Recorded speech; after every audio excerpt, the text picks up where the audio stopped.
have been fucking amazing for the last 10 years.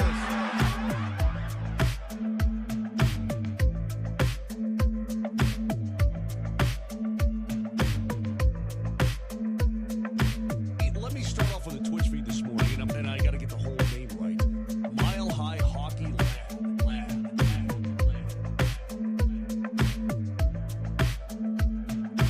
The city of Denver, the state of Colorado, you guys have been fucking amazing for the last 10 years.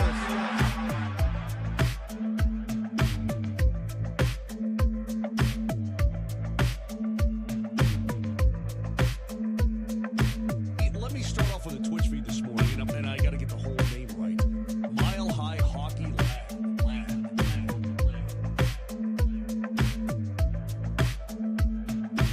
The city of Denver, the state of Colorado, you guys have been fucking amazing for the last 10 years.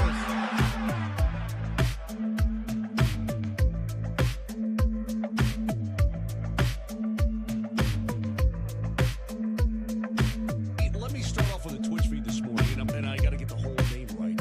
Mile High Hockey Lab.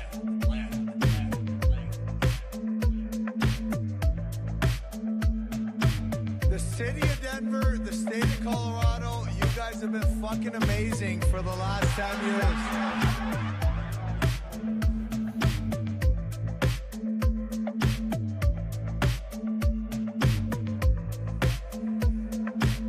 Let me start off with a Twitch feed this morning, and I got to get the whole name right.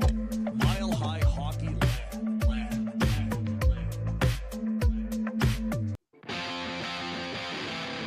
Welcome to the Mile High Hockey Lab.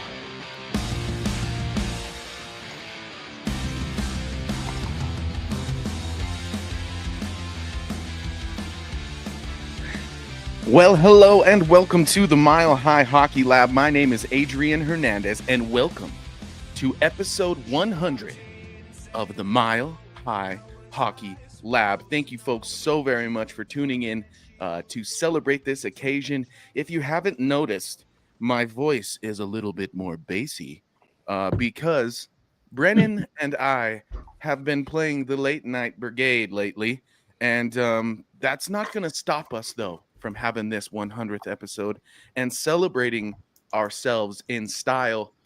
Please be sure to head on over to Spotify, whatever it is you listen to podcasts on, and give us a follow. Man, my voice, I sound like I'm built for radio right now. I should just stay up really late and scream all night before shows so that I just have this beautiful voice. But yeah, head on over to our catalog, check everything out, give us a follow. We are here to talk about Avalanche hockey all the time, pretty much every week. And guess what? We have so much fun stuff to talk about today. A lot has happened since our last episode. We pushed our weekly episode to today. And boy, wasn't that a smart decision, as one Gabriel Landeskog has returned to the ice and has just made all of our hearts smile. And we'll even talk a bit about the season closer today, touch a little bit on the Dallas Stars and Avalanche playoff preview.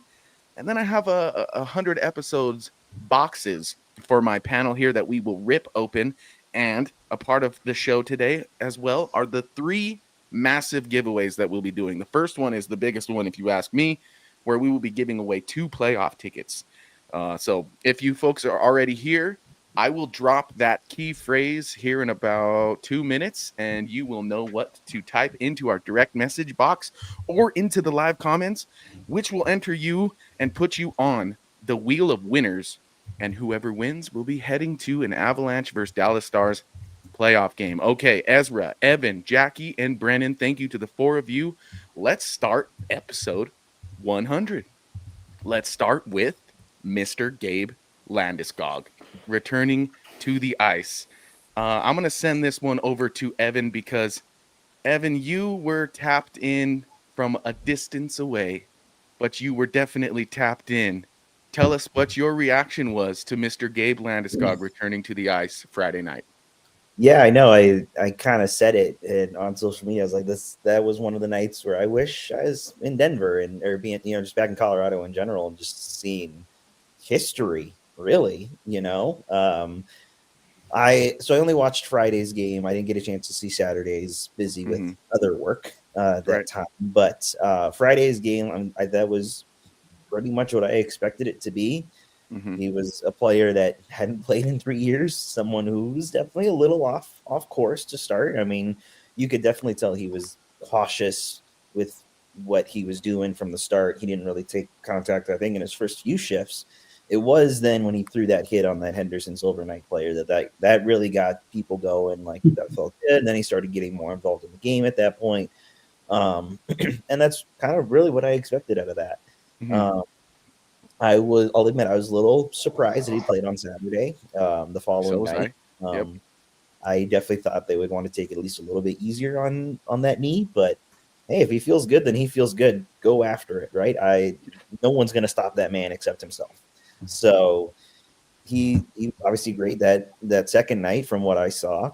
Once I was still busy working when I kept getting the notifications going off. Gabe Landeskog first point back and then first goal back, and I was like, "Oh, something happened." Hey, I can take a guess of what it is. Hey, you're welcome for that.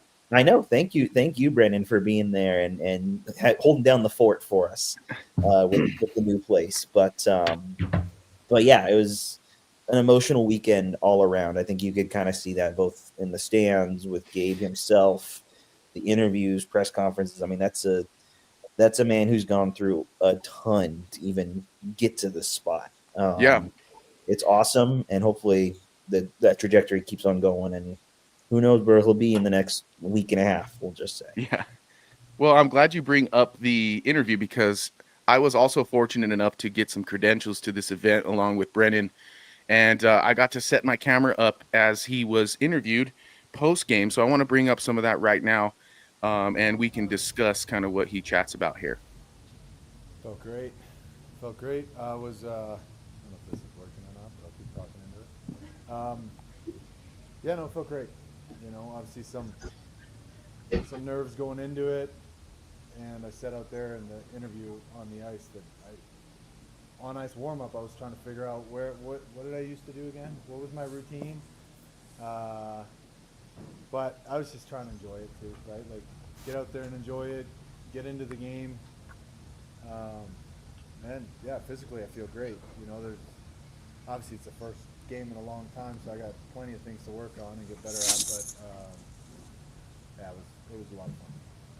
Well, Jackie, I'm curious what you think about Gabe's return to the ice. I know, like, I'm not trying to call you out or describe you in any particular way, except for that you're a realist.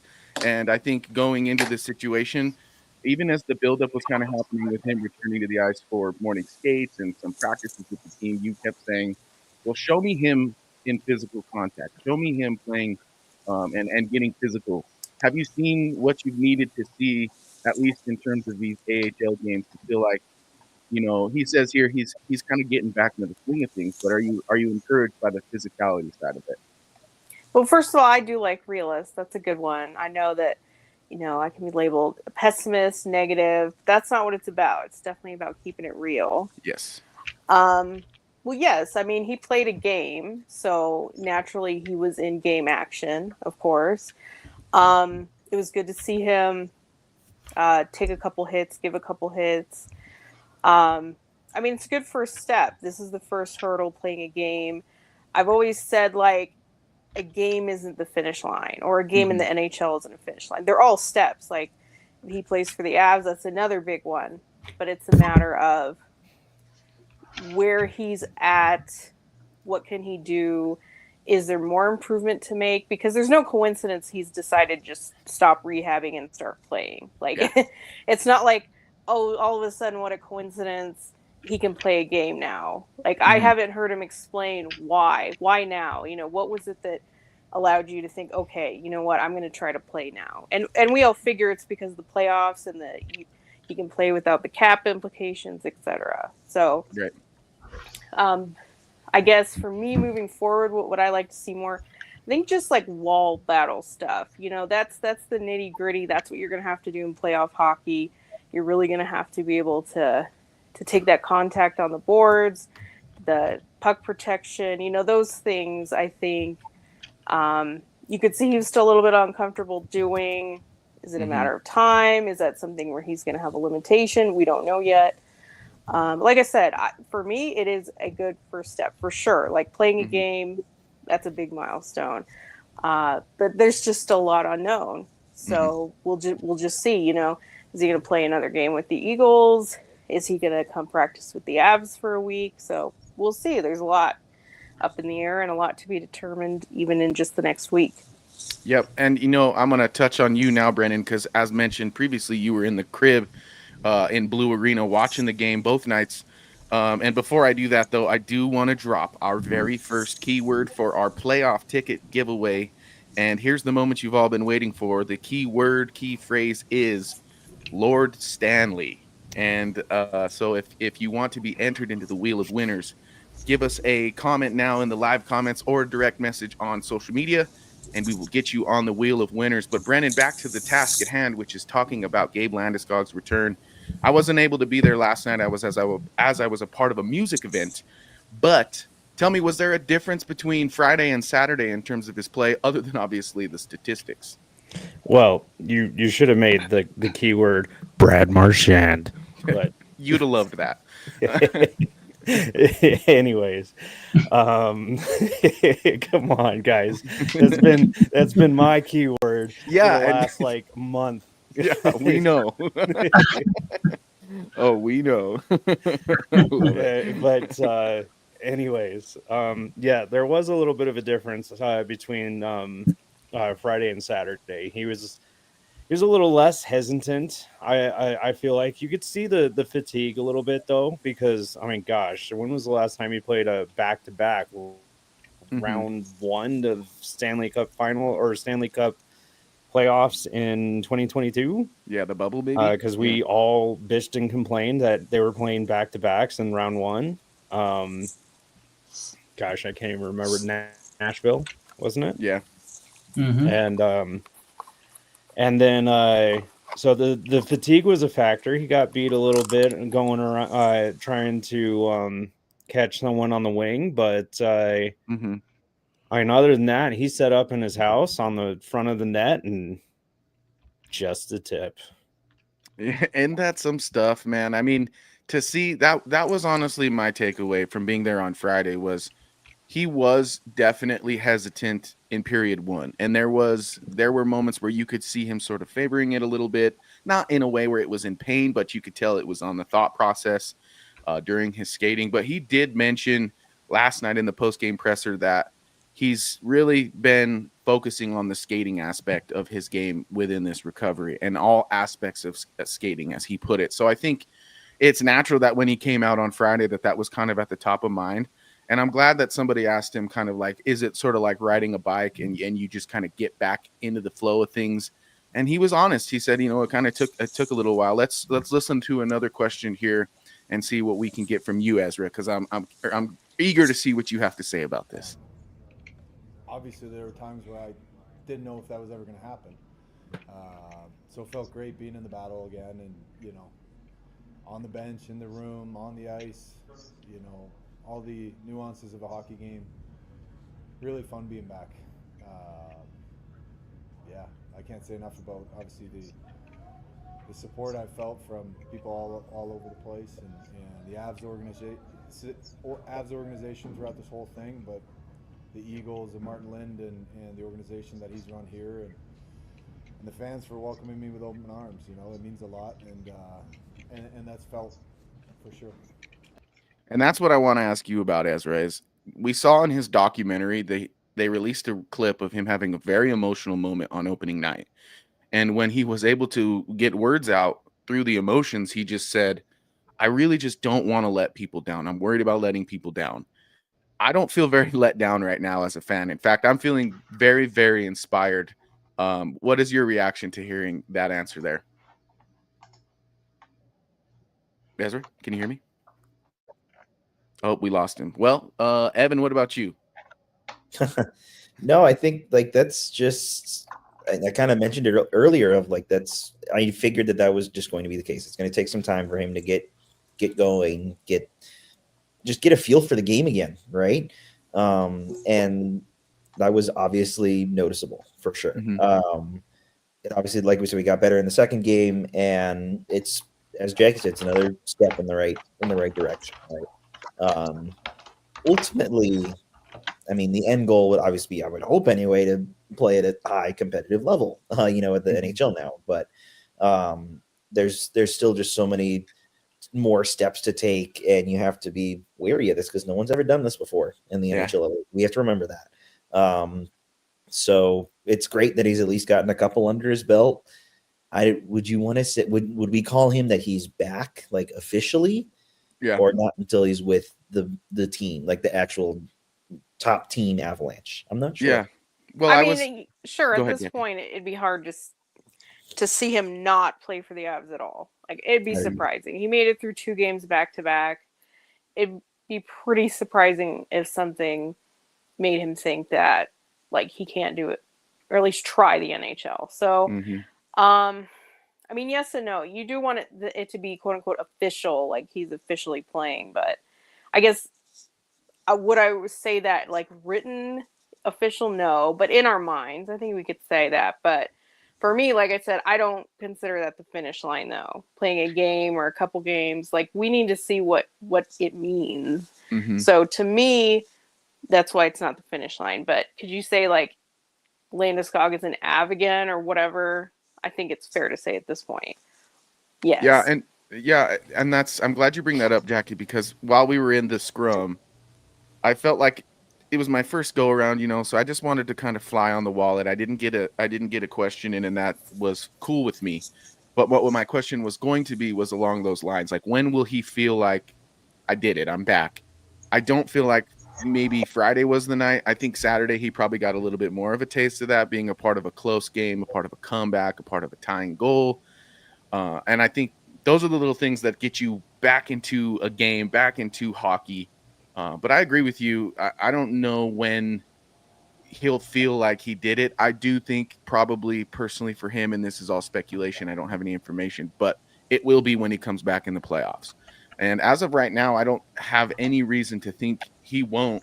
And when he was asked kind of how do you feel about potentially, going through all of this last 3 years and playing a playoff game in a couple of weeks, and he gave a grin before his answer, which to me felt a lot like he is telling us he's really excited. And although he won't touch on it, the funny thing is that somebody asked as well was, is this the greatest comeback story in Denver history? And his answer was, I'll let somebody else answer that question. And the whole room let out a laugh. It was actually, I thought it was really funny. So it was a really good thing to see Landeskog back out on the ice, but I'm with you guys. I still think that there's a little bit of work to be done. Let's get another question, another answer from Gabe here, and I'll send it over to you, Jackie. Said it before, and I'll say it. You're not doing this kind of a journey on your own. You're not doing anything in life on your own, really. So the support's been incredible from my family and my wife first and foremost. She's been incredible, and yeah, there's been times where I didn't know where it was going to go, if this was ever going to happen, and if, but she's kept pushing me, my family, my friends, my teammates. They've always been supportive and always been in my corner, and kept pushing me along, and my team that's helped me out. Yeah, the support has been incredible, and like I said, I wouldn't be anywhere near here today without them. So, Jackie, I want to get your take on that just a little bit, just because I do think that a lot of what we've seen from this Landeskog story has been about his resilience and about where he is in his recovery. And he's drawn attention to his family and his circle. But how truly important is something like that with a story like this one? Well, I do think, yeah. I mean, he brought up support so many times. It's, um, for sure from the organization, from his family. Um, it's a long time, right? Like, Mm-hmm. 3 years. You don't really see anybody come back after 3 years, or they don't stay back. And I think that's what I'm getting at. Like, the comeback in itself is an accomplishment and worth celebration, but staying back is just a whole nother accomplishment and celebration. So, but yeah, I think everybody's helped him, but sure, a lot of it's mental. Um, mental strength and fortitude and everything. And the good part about the documentary, which he also said, I think it was last night, was just he wanted to show people the human side, the Yep. mental and emotional side, which I do think is important because, like you said, you just see someone rehabbing and then like, oh, you're back, and just to see what you go through the ups and downs. But like I said, I do think a key part of all this, and I don't know if it'll be addressed in the documentary or if he'll get asked this when he comes back to Denver, but like, how did you know you're ready for this step? Like, it's been 3 years. It's been, I'm sure, times that he's felt good, and then he's had the setbacks, like he said. So I really want to hear like the timeline of this year. Like, what was it about this year that was different, or what about now made you say like we just have to try to play? Because Yeah. it's clear he wasn't just like feeling close to 100%, and that's why I did it. He's had a lot of days off, a lot of skates off, so it's clear that he's still working through it. And I think knowing that piece is important as well, because I think a lot of people just take it as like, oh, he's back, oh, he's limited just because he hasn't played for 3 years. And I think there's a lot to that. Like, is he limited at where he's at right now, or like I said, is there more improvement to make, or what I'm saying? Like, how do you determine that it's been enough rehab and now we have to try to play? So I hope that piece is addressed, because I do think that's a very important part of the journey. Go ahead, Brandon. Yeah, and last night he, piggybacking off of Jackie, he mentioned that during he was asked by Megan that why did you feel like the documentary was necessary, and he gave about a minute long answer. It's actually a really good answer, and I honestly, it was like my favorite quote of the night. And just to give part of it was, I guess I just wanted to show the human side. Right. I wanted to show the human side, the tough times, the identity questions that pop up. Yeah, everything that's put to the test when you're going through hard times. I think people can relate to that. Yep. That's just part of it. And I think he's right about that. Like, that is what why this story is bigger than hockey, because everyone doing anything has, and gone through an injury has had these thoughts, even if they don't make a living playing a sport. I mean, Brennan, you can probably speak to it, Ezra, you as well. All of us have gone through something that has debilitated us to the point where we're not able to do what we love to do. And you do have those identity questions in particular. Ezra, what is your whole takeaway from this story? Like, overarching, get back to where I was with you, like your level of inspiration from this story? Yeah, I mean, I'm pushing through it right now with this internet connectivity, so I totally understand where he's coming from. It's the perseverance the perseverance he's showing is incredible, and I think it's so cool to see him get back into game action. And if that first Eagles game was the only game he ever played again, I'd be amazed. That would have been incredible. But no, he did it back to back. He put up points. He looked, like he's struggling to get back to who he was, but he's able to play, which is incredible. Yeah, it was so cool to see him. He picks up an assist with a one board battle and a pit pass to the slot that gets passed one more time to the point for a shot. That's the hallmark of his game, really. And then the other hallmark of his game is tips in front, which is how he scored a goal. So I'm energized. I'm excited to see where this goes. I think anytime you can get somebody back who means so much to a team, that's going to be a huge thing. But it's kind of unprecedented to get somebody back like this. There's no, I can't think of any other comeback story that didn't involve a retirement. Like Mario Lemieux retired and then came back. That's one thing. But this is a guy who was like, no, I'm going to keep trucking. I'm pushing through. I'm coming back. I'm going to be there. And he did it. And yeah, everyone should be inspired. If you think about it, this was semi-retirement. I mean, he was rehabbing the whole time. Yes, he was on the roster and everything like that, but he didn't play for over 1,000 days. In a way, that is retirement. I mean, how long did Mario not play? Was it 2 years? I guess the difference is that if you quote unquote ever retire, you have mentally walked away. Yeah, Exactly. like Exactly. he talking to him, and Ado can actually, he can vouch for this. He has not walked away. He is the complete opposite, and he is putting his head down, and he is running through a wall and trying to Hmm. do anything and everything he can to get back to this team. Yeah, well, and that's what I was going to add. We have a comment here that says from Sarah Hernandez, and thank you, Sarah. Wonderful last name as well. Um, she's worried about him still, and I think that there will always be a little bit of that deep down in a lot of us Avs fans, and probably his family and himself, that he's going to have to work to kind of get that out of his mind and out of his thought process. And I Brendan, guess like, go ahead, worried in Jackie. what way? I guess I would ask worried in what way? I mean, I think I still very worried for Landy. I mean, she went on to say, "I'll state that I trust the process, doctors, and training staff." So it sounds like she's physically worried for his well-being in terms of something happening again.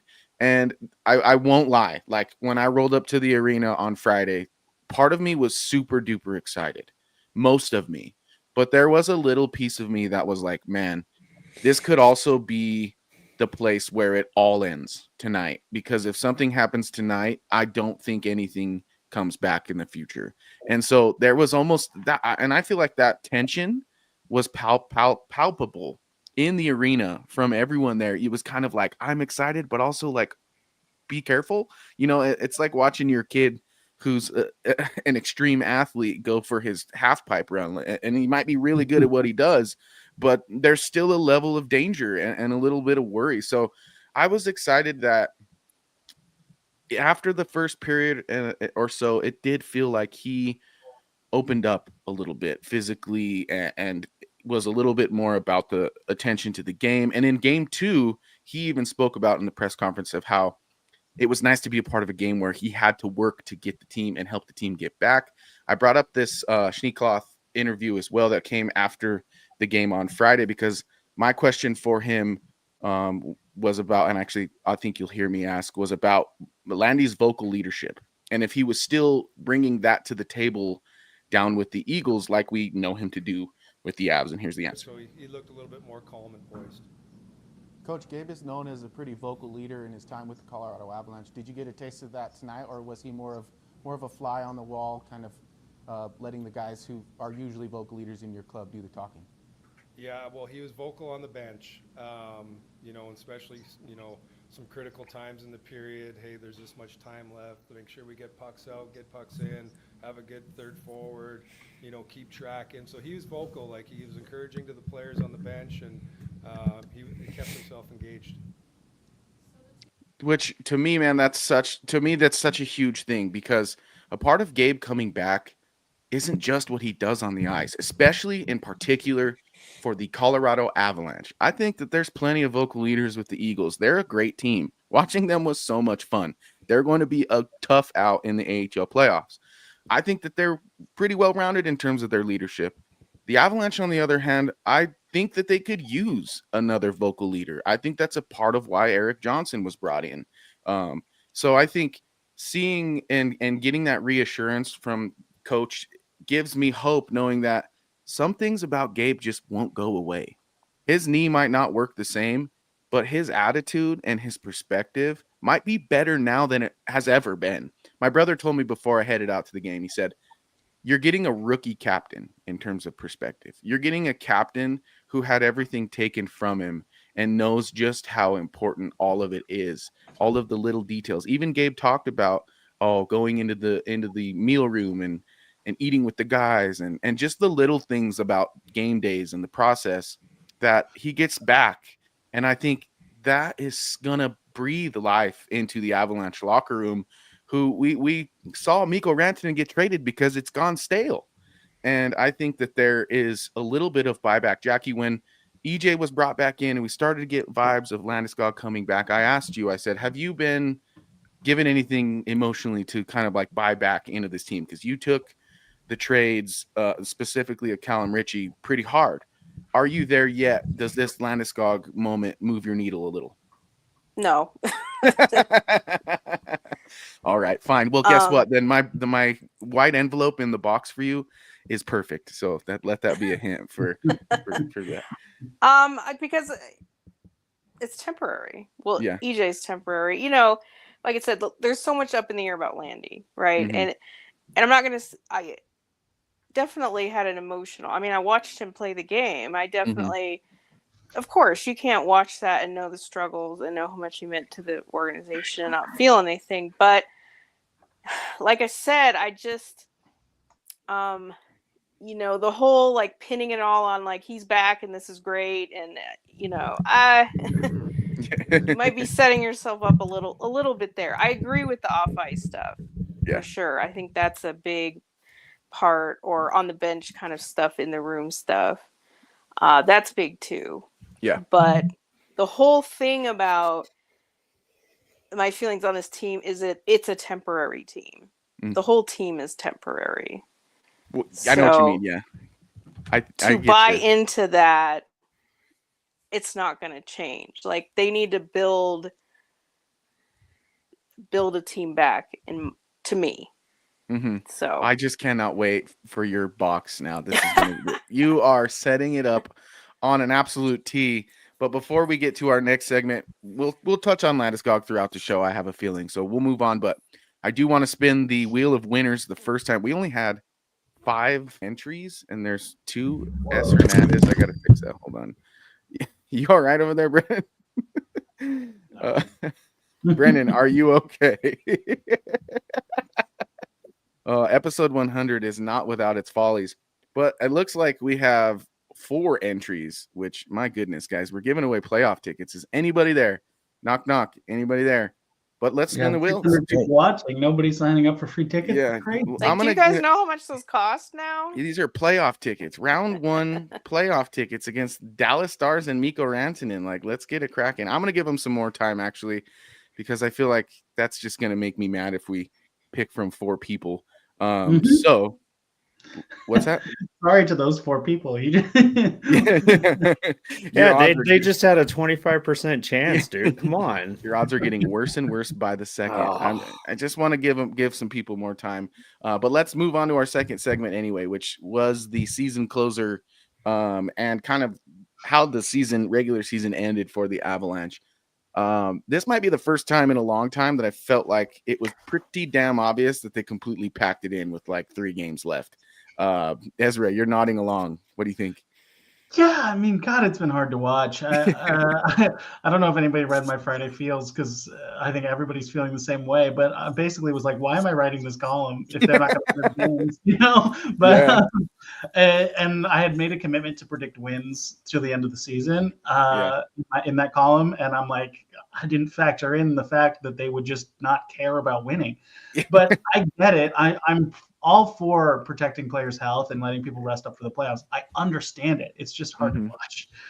Yeah, it's incredibly hard to watch, to the tune of I didn't, because I knew what was happening. And honestly, like, we're being real. The games to watch this weekend were in Loveland.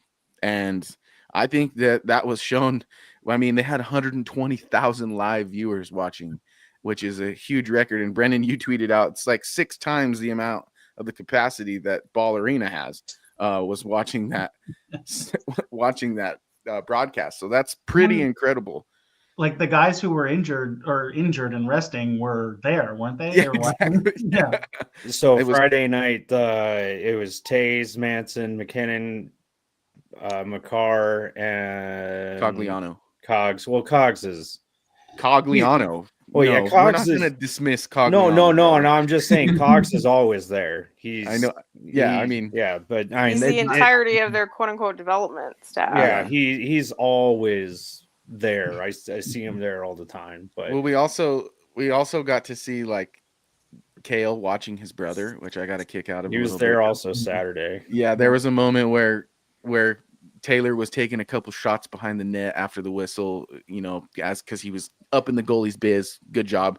And I was like, Kale's watching. You better be careful. Kale is watching, jokingly. But it was honestly like a funny thing. You could look over to the left, and in one box, there was all these Avalanche players. And and every other box, it felt like there was like 2 or 3 people, and you're like, yep, I'm pretty sure that's the one that Eric Johnson and all those guys are in. Actually, I don't think EJ was there, was he? No, I think No. No, He was in no EJ. California. no, He has to play. he played. Just Yeah. Manson. Just Oh, my and then yeah. Landy's dad and his wife. Yes. His wife came and sat in front of us for a moment when we were up in the press section. I don't know if you noticed that. But man, what a cool and awesome evening that was. You're cutting in and out, Brandon. Sorry, brother. But that was like just such a cool thing. I think we've given at least enough time for a 5th person. Looks like I got Levi in here. Levi wants to win some playoff tickets. I'm going to check my other socials real quick, and then we're just going to spin this wheel. I don't see anybody. But Evan, I want to ask you just real quick. When you look into the future of the Gabriel Landeskog conversation and this season closing, are you still wanting him for game 1 in Dallas, or do you want him for game 3 in Denver? That's a good question. Get him out there to Anaheim tonight. Just play him there. I'm just kidding. Don't do that. I feel like if he's ready for game 1 in Dallas, they'll do that because obviously it would be a great heartwarming story. First game back with the Avs on home ice. You hear Alan Roach, Gabriel Landeskog. Yeah, everyone goes crazy. But you also have to recognize in the grand scheme of things that you're playing in a playoff series against the team that knocked you out last year with storylines aplenty, right? You have Mikko Rantanen, who's former Av, now trying to eliminate them. You have Matt Duchene, Boyhood Club, eliminated them in double overtime, game 6 at Ball Arena last year, right? Thanks for reminding me. I know. So, I mean, you just have all these different storylines, and the Landeskog part is just another part of that, right? Yeah. And we know how good Dallas's at least forward depth is. Their defensive depth is another question. I'd argue it's the same for Colorado too. And anytime that you can get a guy like Gabe Landeskog, even if it's 10 to 15 minutes, like it was with the Eagles this weekend, get him 10, 15 minutes in the 3rd line, 4th line, whatever it may be. I think the Avs will absolutely take that chance in game 1 because you have to win a playoff series. One of these 2 juggernauts is going to fall, and the Avs are going to hope it's not themselves. And if they have Landeskog available, they're going to utilize that weapon.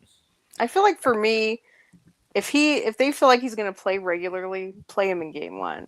If they feel like he's going to be limited where he either can't play every game or they're kind of iffy about it, then I'd say wait till the home game. So that's where I'm at there.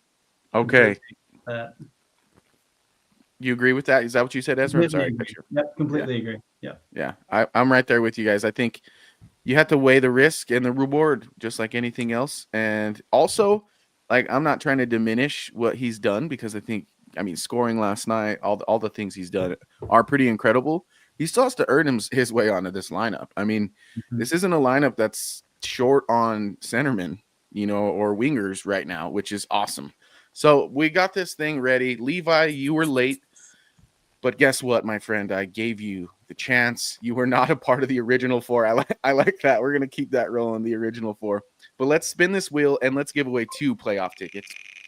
Avs versus Stars. Who's going to go? Mr. Bing. Congratulations, Jack Bing. And there's Jack Bing's entry.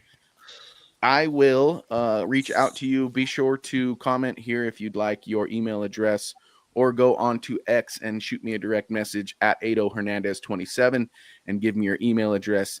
And I will be sure to get you your 2 Colorado Avalanche versus Dallas Stars tickets. Haven't decided whether or not it's going to be game 3 or 4, but we can chat about that and make sure that you're available and able to go before we decide on that. So that'll be cool as well. Congrats, Jack, from Sarah Hernandez. And Sarah, thank you for tuning in. And we have about 650 live viewers right now, folks. We are not done with our giveaways. That was just probably the best one. So if you missed it, I'm sorry, but the next giveaway will be a Mile High Hockey 100th episode stick. Let me grab one real quick to show you what it looks like. Ooh, I recognized it when it came in the mail. I was like, oh, I know immediately which one this is. I haven't opened any of my stuff yet. Ado. So neither have I. You're Okay, Yeah, well really let's.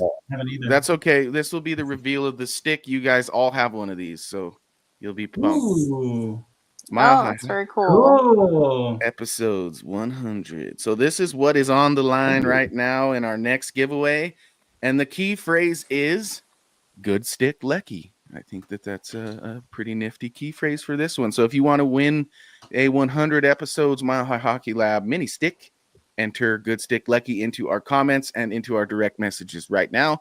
And once again, congratulations to Jack Bing. Wondering if you're related at all to Chandler, and I'm sure you've never heard that. My name's Adrian, and I get Yo Adrian every day, so you deserve Could it. you be any more funny? Yeah, exactly. So we've talked a little bit about the season closer. We've talked a lot about Landeskog. If we want to keep going on the Landeskog thing, that's totally fine. But I'm ready to get into the preview, which is Avs versus Dallas, round 1. Evan, you set it up real nice. There's plenty of storylines with this one. Mikko, Gabe, being eliminated multiple times by the Dallas Stars in the playoffs, to include last season. Jackie, I'm going to gauge you first because, as I've introduced you earlier in the show, you're a realist. On a scale of 1 to 10, how confident are you going into this round 1 against the Dallas Stars? I don't know if I use the word confident. Okay. Let's put it this: scale of 1 to 10. How likely do you think the Avs will find success in terms of winning the series? Okay, I'm going to shock everybody. I'm going to say 7. Uh-huh. Because that is a little bit shocking. Yeah. Yeah, you thought I'd say like 2 or something. I thought right? you're going in the 5 or 6 department for sure. Yeah.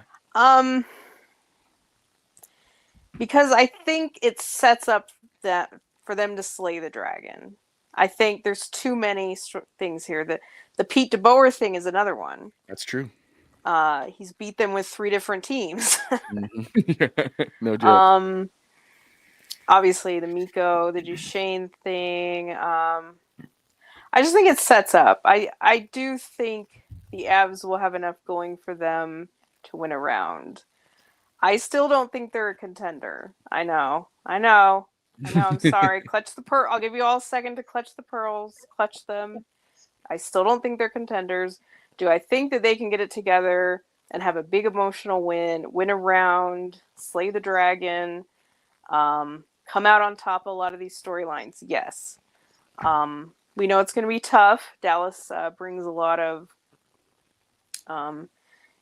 things in their own right that I'm sure we'll get into, but and also health. I think health is going to be a big one. Like, we can see the difference in this team even if just like 2 good forwards are out. So if they come into it, they're healthy, they have everybody for the most part. I do think they have enough to get through one tough round. Yeah, well, to your point about the injuries, a name that keeps popping up is Miro Heiskanen, right? And how that will affect Dallas's depth. I'm looking at a Reddit post right now that says, according to Bruce Levine on Twitter, quote, Stars GM Jim Nill was adamant that the team has not ruled out Miro Heiskanen, shocker, for the first round of the Stanley Cup playoffs. Nill said Heiskanen will not be ready for the opener, but the hope remains he will be able to contribute as the series moves forward.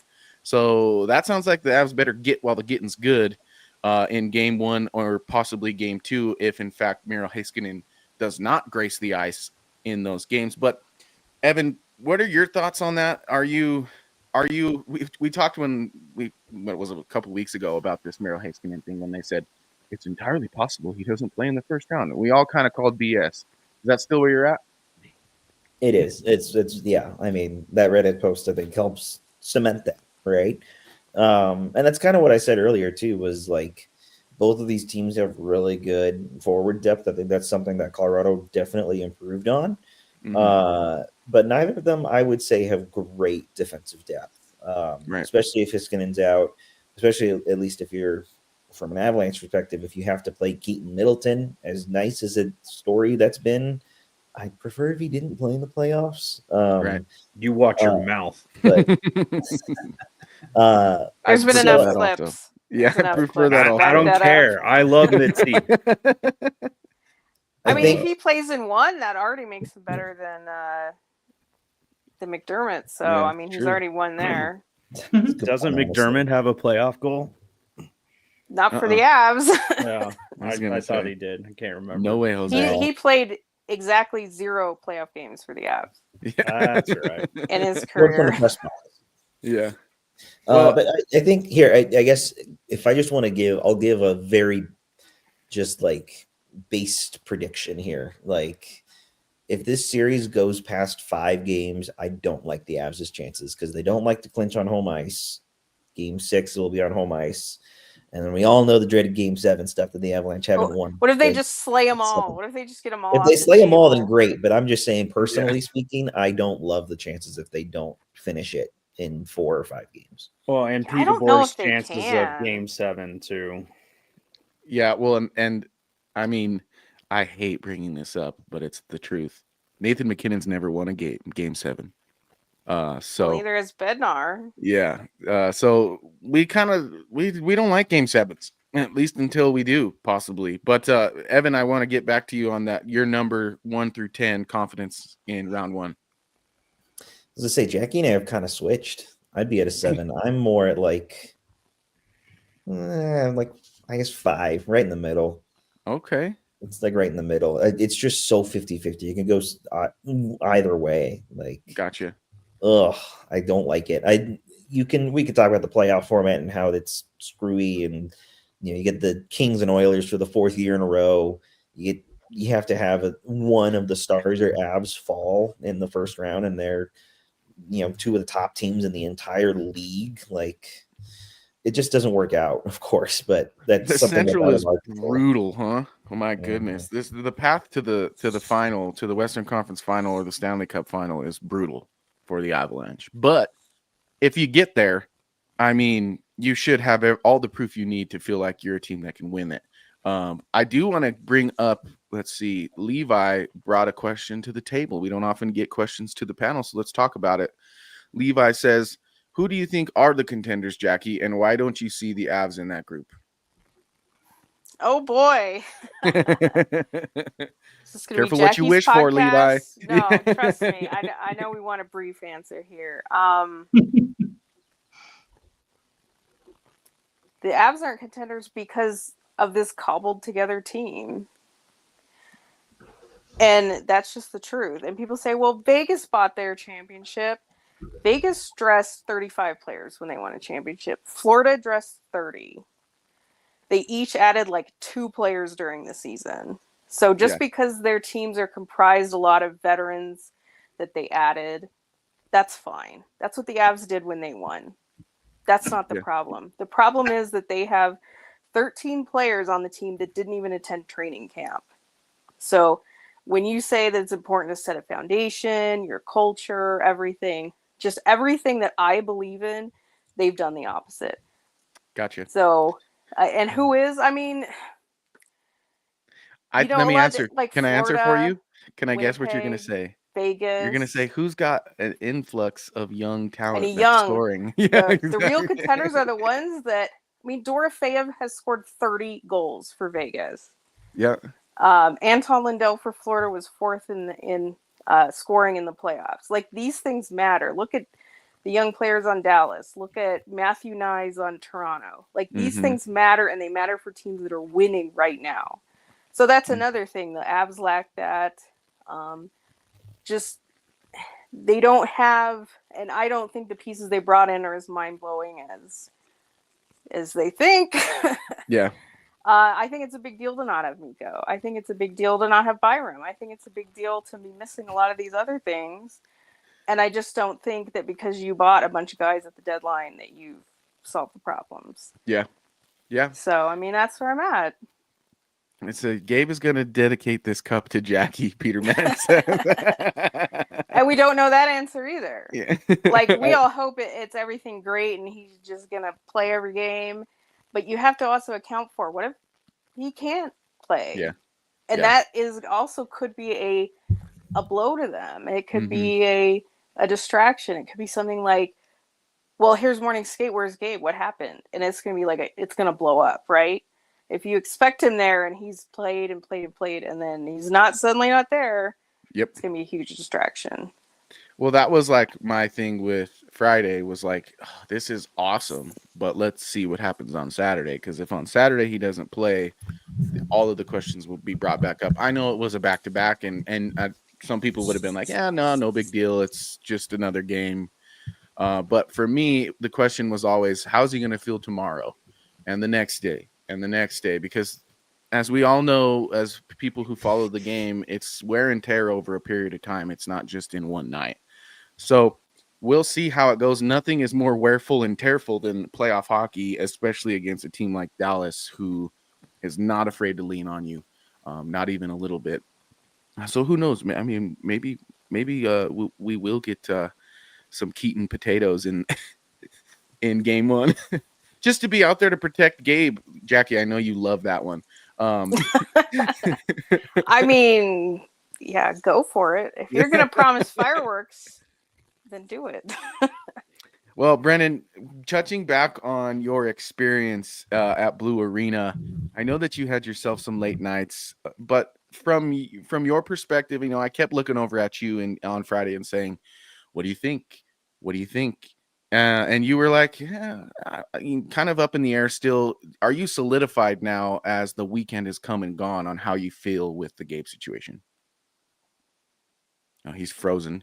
You are frozen. I do have a question that I want for anybody that wants to answer. Let's hear it. When we get as part of the previews. Well, I'm going to be writing up the goaltenders, so look for our content on the website this week. As we have a good long time to preview this series. If there's any further series, we might not have as much time, but this one we can really get into. I'm doing the goaltenders. So, is there any level of concern with how Blackwood has played lately? And I know that the team has been kind of meh lately, but I'll ask the question first. Yeah, because this has been my one thing with like, oh yeah, these games don't matter. They're taking it easy. It's fine. But like Blackwood not playing dialed in leading into the playoffs is concerning. I don't think like him not being like fully at his best in these games is concerning on a like micro level, but like for him not to be getting tuned up for the playoffs is a little concerning. So yeah, man, my prediction for the playoff series is they lose game one pretty bad. Like game one is going to be pretty bad, and then they're going to win a cup. They're going to win the series in 6. That's how I see it going. I think game one's going to be like really terrifying because it's going to be a bunch of guys just like coming back, trying to get together. And like you said, Jackie, they don't have that foundation. I do think they're better than Dallas with the roster they have constructed. I have a lot of faith in this Avalanche team, but man, a bunch of guys coming back after having not played a lot of games, a goalie who doesn't look super locked in. Game one's going to be ugly. That's why 2 weeks of rest might be a little. Yeah, well, I mean, wasn't too long ago. I think it was our last episode that I asked, is there like a goalie conversation to be had? Mostly, in part because Scott Wedgwood was playing really well, getting shutouts and yada yada, and then of course McKenzie was kind of having his moments, struggles. So I think like it's a valid question, and I'm really excited to see your goalie preview, Jackie, because now I'm curious. But like I think it's a very valid question. Interesting facts and figures in there. I don't know if I should spoil them all, but no, save it. But yeah, folks, head on over to the website. This coming week is going to be chock full of awesome content from us over at milehighhockey.com. We'll have your position previews. We'll have every game preview, every open thread for every game. And then, of course, we'll be doing some roundtables to get a feel on how everyone feels going into the series, all that fun stuff. So head on over to the website and give us a follow at Mile High Hockey on your preferred social media platform. Let's see here. What time is it? Is it time yet to spin the wheel again? Almost, folks. And the second giveaway, the key phrase is good stick Lecky. You still have time to type in the comments, good stick Lecky, or in our direct messages to get yourself on the winner's wheel. If we only had 5 for the playoff tickets, we might be spinning a wheel with one name on it for the stick. Or I might just go outside and give it to my neighbor. Come on. Yeah, let's get it going. But we almost have 1,000 people watching us right now. So thank you folks very much for tuning in to the 100th edition of the Mile High Hockey Lab. And I'm going to just do some fun stuff on my screen right now because look at us go celebrate, baby. Wow. And I like that. So 1 through 100, I want to thank Ezra, Evan, Jackie, Brandon. You guys have been awesome. We've had other people on the show, to all of our esteemed guests. It's been really cool. We've had other panel people. I mean, it's been a great time. But we are gonna have a 100 episode box unwrapping go down right now. Ezra, let's start with you because you're directly to my left. So Okay. my preface is, when you open your box, put the white envelope to the side. We'll save that for last. Okay. Okay, I've pre-ripped my. Yeah, Should I and put this don't dox yourself. Okay. We should just say that now. Don't dox ourselves. Yeah. Keep your exactly. Here's There's my the stick. Very You cool. Thank you. can win a stick. This is what you're competing for with your Good Stick Lecky comments, folks. Exactly. Okay, so now my box. Okay. It says all comedians want to be musicians. All right. Oh, it also says also I love him because he's a Badger. Yes, that's the quote of the the quote of me of the year, I'd say. All right, great. Let's see what we got. We got White Abs Pom Pom. That's right. Playoffs, baby. We're back. Mm-hmm. Ooh, we got a nice altitude pin. That's right. Okay. We got a Martin Kaut shiny card. That's cool. I do still have some hockey cards from when I was a kid. Okay, envelope to the side. Oh wait, white envelope to the side. You said. Yes. Colin Joe's very punchable face. That's great.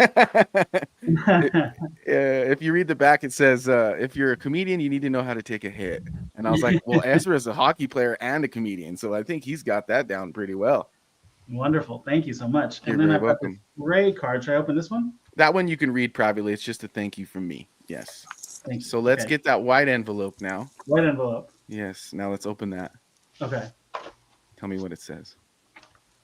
Not debatable. Badgers fall to Buckeyes, now worst team in program history. It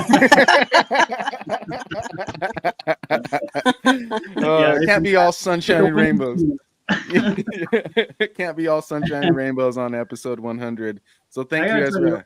I haven't followed a Wisconsin Badgers team actively since Joe Pavelski was there, so it's been a long time. Okay. But yeah, they are. That's where my heart. That's where my heart was born. Yep. Where your heart was born, and the rest of you. My heart's now not there anymore, but it's where my heart was born. Gotcha. All right, Evan. You're very welcome. Thank you, Ezra. Evan, you're up. Oh boy. All right, I gotta actually get up off of my couch now. I like this. We're getting a preview of I like your little is that Forsberg banner you got? Forsberg, yeah. Very nice. I'll admit this might be hard to open. Hold on. Okay, well maybe who's ready? You're not quite ready, Evan. You want some time? This thing is impossible to open, so yeah, give someone else some. Okay. Jackie, what about you? Can you do yours? Yeah, I think so. Okay. All right. Same rules. And white envelope to the side. Okay. So my box says I know who I'll root for. And they have nothing left.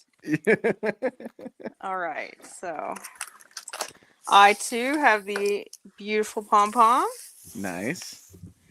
And the altitude pen. And two of them, a pink and a white one. There you go. One for your husband. Yeah. White envelope. Let's see. Oh, I got a magazine. Let's see, I'm trying to tell exactly what kind of magazine it is. It's a hockey card magazine. Yes, it is. I liked the cover though. I felt like you'd enjoy the cover. Yes. It's the Four Nations. It's Canada. It's with McCarr on the front and going in for a hug with McDavid and I think Marner and I'm not sure whoever is number 5. But that's cool. I gave you that because I was thinking, maybe you'll find a prospect and then if you open up some cards and you get one of their young gun cards, that thing might be worth a pretty penny if you're right about being excited about one of those prospects. But let's speaking of prospects, let's open that white envelope now. Okay. All right. So I also got a stick. I need to mention that. Oh, I got the yes. stick that you said, and then the gray one is just for me, right? Correct. All right. White envelope. Let's see.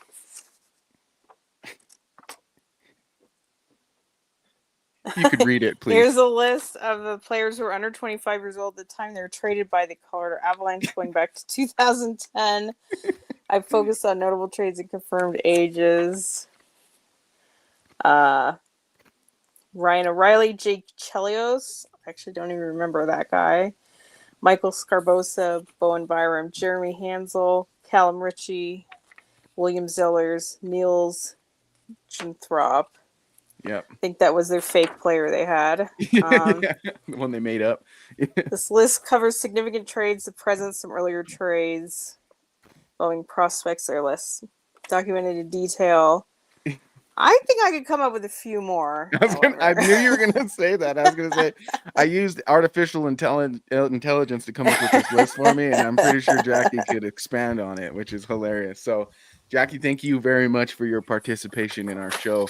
I really appreciate you. Looks like Peter Mann did enter himself onto the wheel of winners. So let me get that pulled up, and we will spin that pretty quick here. Evan, are you ready? I'm ready. Thank God you had me go later because I made an absolute mess over here opening this. And well, I'll be a spoiler. Your postage was more expensive than anything in the box. Well, that's what I told you. Is you're shipping to the middle of nowhere, New York. I live quite literally in the middle of nowhere. Yeah, I have to drive 20 minutes just to go grocery shopping. So gotcha. I knew it was going to be expensive, so I'm sorry. I apologize. I'm not worried about it. I just thought it was hilarious because you did warn me. You were like, I don't know. I did tell you. I did. On the box, there's some good sayings. There will be a shutout. That's a good one. Words are hard, and English, Evan. Those are also some good ones. Yes. So good ones. I won't show it because I'll dox myself. But okay. I actually saw this the first thing I opened, which is great because I actually need a new one, so I'll take it. Yeah, that was it's like every time we have an episode, Evan is just ripping on that Gatorade bottle. It's a good one. I always could use that. I too have a pen if I can get it out. It's another altitude pen. There it is. I don't have a pom pom, which is okay because I have too many. I knew you did. Yeah, I have too many already. White envelope to the side. And then The Game by Ken Dryden. So he's a goalie, pretty famous one. I knew that. And I gave you that because you're a goalie. If you don't know who Ken Dryden is, you're a soccer goalie, but you're a goalie, and I think you can get some wisdom from that and maybe pass it on to your peers later on in life because I'm sure you'll be helping young people play goal as well. So take that into your repertoire, and then you have your white envelope ready to go. Yeah, my white envelope. Right. I got the gray one, which I'll read later. Yeah, let's see what that this white one. envelope. Let's see. Oh, come on. Come on. That's rude. Show the screen, please. That's rude. It is the final score of the CU versus CSU Fort Collins game this year, which was 28-9. Not the Rams, Brennan. Sorry, but that's kind of also a shot at you. That's rude. Brennan's done. Brennan's out of here. I'll just remind you who made the tournament, NCAA double tournament. Oh yeah, yeah. And That's he true. traveled, just PSA. That's true. That's true. But I'll remind you, no one from here won anything. That's true. I didn't show this to you. I got my stick. So there you can put that thing up on the wall. All right, Brennan, you're up. Evan, thank you so much, man. I appreciate you, brother. Okay. Got the stick. Very nice. Be looking good on that wall behind you. Everyone's seen the stick. That sounds so wrong. Now it does for sure. Yeah, it does. Thank you, Anthony. Appreciate it, Fred. There's about 1,200 of you right now. Thank you so much for tuning in. We're opening our 100th episode gift boxes here. Vaguely Sober said, Brandon, I just signed you up for Only Feet. Hope you're ready for that. Oh my God. What does that one say, Bren? as per tradition, There it is. if you are an Eagles fan and you follow me, you better know what I mean by that. Yeah, that's right. That's right. Or Brad Marchand. I was gonna put that one on there, but I didn't want you to read it again.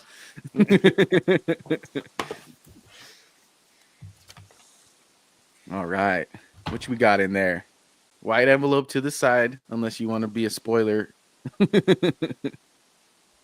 Ovi. Yeah, the year of I will Ovi. take that because I wear yellow laces on my I skates. know you do. Yeah. Uh-oh, is he frozen? I knew you were gonna freeze mid-box. Just happening. We got 1,200 of you watching us live. Thank you so much. This is the 100th edition of the Mile High Hockey Lab. We're talking a little bit while Brennan gets his connection together. Maybe we'll circle back to him in a second here. We're opening some 100th episode boxes, and I have enough names, I think, on this wheel. Brennan, there you are. You're back. What you got Okay. for me? So Ovi card. Yep. Which makes sense because I play left wing, like There you our go. glorious captain too. Yeah, and you're just You as good said as Ovi. Put this to the side, right? Yes. Okay.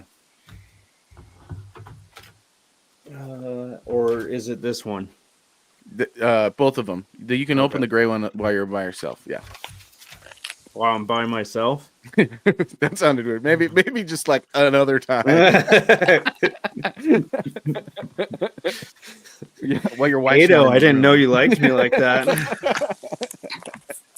So what you got there? It's Colorado ice hockey. Yes, that is something you should read. I've read it before. You will get a kick out of it. It's got some interesting fun facts in there. Oh, that's awesome. Yeah. A altitude pen. Yes, sir. Just Very says nice. altitude. Mm-hmm. And then the white envelope. Yes. This is another CSU thing. I might just leave. Well, folks, prepare yourself to have one less panelist. Well, he froze just in time. Never mind. I'm still here. I do have a question for you. Are the pom poms winter pom poms? They are from 2022, in fact. Wow, even better. Yes. That's pretty They are special. from 2022. Oh, Brennan quit. It is another image from the Rocky Mountain Showdown in which CU Buffaloes won. And there goes Evan, and there goes Brennan. And that's why it couldn't all be just fun and sunshine and rainbows. I had to gift you guys, but also bring you right back down to earth and make sure you remember that I'm not that nice. But open no, those. it's pretty awesome to give us all these boxes. Yes. So everyone knows. Yeah, this He is mailed impressive. them out to all of us this week so we could open them on the show. And I mean, that's very cool for you to take time and get to the post office and do all that. It's not Yeah. an easy thing. So very Yeah, much I've never appreciated, been to and the thank post you office for for our anyone. goodies. I've never been to the post office for anyone. This is I just really incredible, like you man. guys, and this just felt like such a cool thing. And for me. what's It's even been a while. Go ahead, Bren. What's even better is that he could have hand delivered it to me on Friday. Yeah, that was funny. He said, "Well, and you and mailed saved it on the because-" postage. Yeah, exactly. Yeah, because I What brought that spent up. But on Landy Amazon, I didn't could've call saved. him on. Landy didn't call him on what Tuesday or whatever it was you mailed him. Yeah, so. exactly. I wish yeah, you like would've. on I think it was on we were sitting in the dining room and I was just like, dude, Ado, you could have just brought me the package instead of spending money to send it up the like 75 miles up the road. But whatever. Yeah.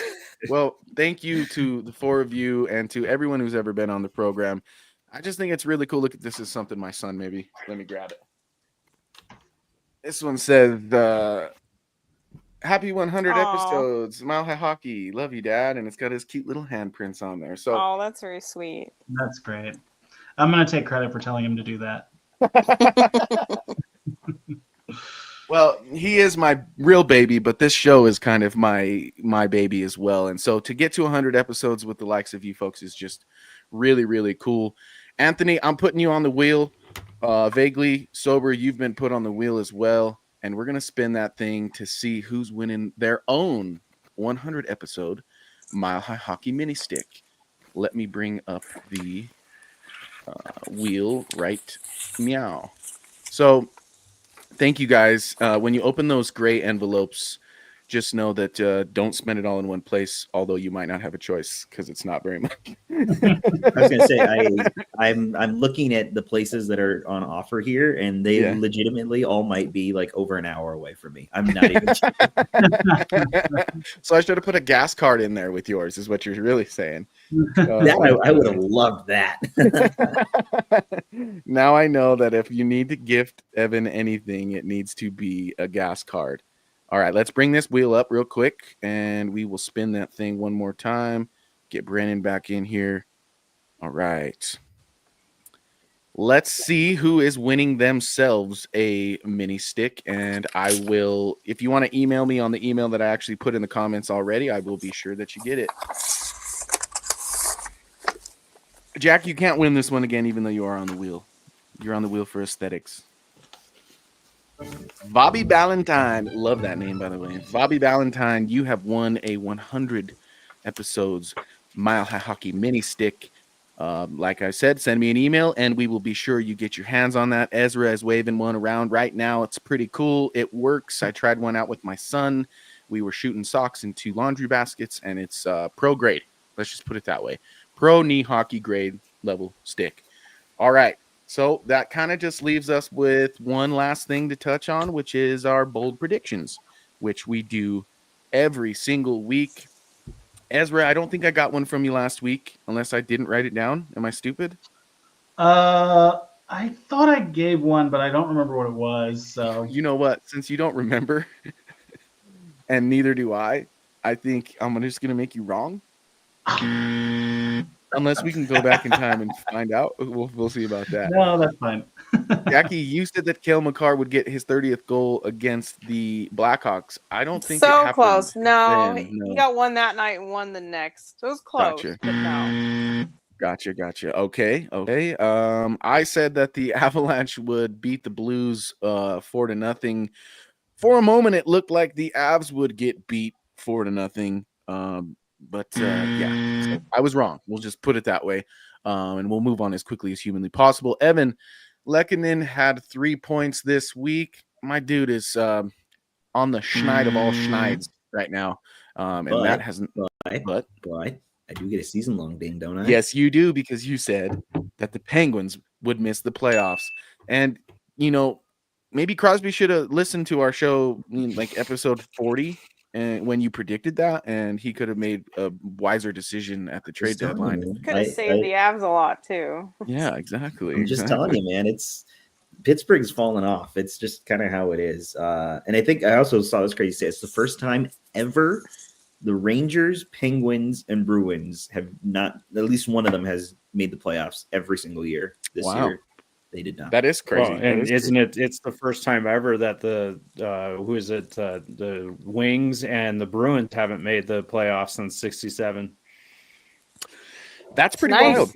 It'll be fun to watch. I'm sure we'll get way more into the playoffs next week, but looking forward to like Ottawa. I think Montreal hasn't officially clinched yet, but if they do, that'd be pretty cool. Yes, that Ottawa has clinched. Yep. Yeah, Ottawa for sure. Let's see. On the very bottom, I have. Oh, vaguely, we gave you a ding last week. We did, but you correctly predicted the day that the Eagles would clinch.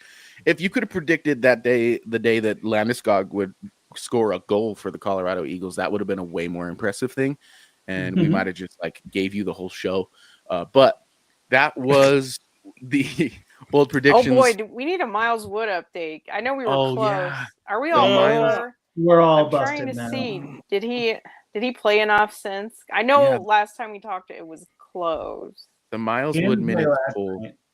He pretty much needs to play more than 40 minutes, right? Is what we had. Well, I had 40, and then if it's close to that, let's see. He played 14 on the 10th, 8. He played 10 on the 8th, 12 on the 5th, and 11 on the 3rd. I think we all got blown out of the water. Now. Yeah, we all got blown out of the water on that one. Oh, look, Ezra. Sam Alinsky scores the same number of points as the entire fourth line in the homestand, all 5 of them. Maybe that was old. Happen. That was old, but yeah. Yeah, that's old. Yeah, that didn't happen either. So I'm glad I gave you your buzzer then. Fine. Yeah.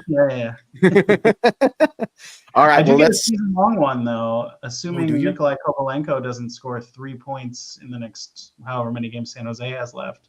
Okay, well, Valencia- sorry, bro, but he's a Possible. former Av, so I'm gonna wait because he could very well do that. He's Fine. On the Sharks? He's playing with Celebrini. You I just was have to gonna breathe say. with Celebrini. Yeah, Yeah, it exactly. could happen. Malinsky's only Yeah. 7 points back of him. You guys hear that ice cream truck coming through my house right now?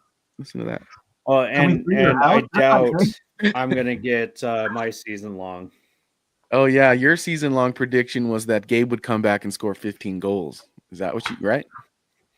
It could happen in the playoffs. It could. Can you imagine? Gabe, Conn Smythe, Yeah, but winner. All right, Now, I'll mine say was let it regular ride for that. season. If he Yeah. scores 15 in the playoffs.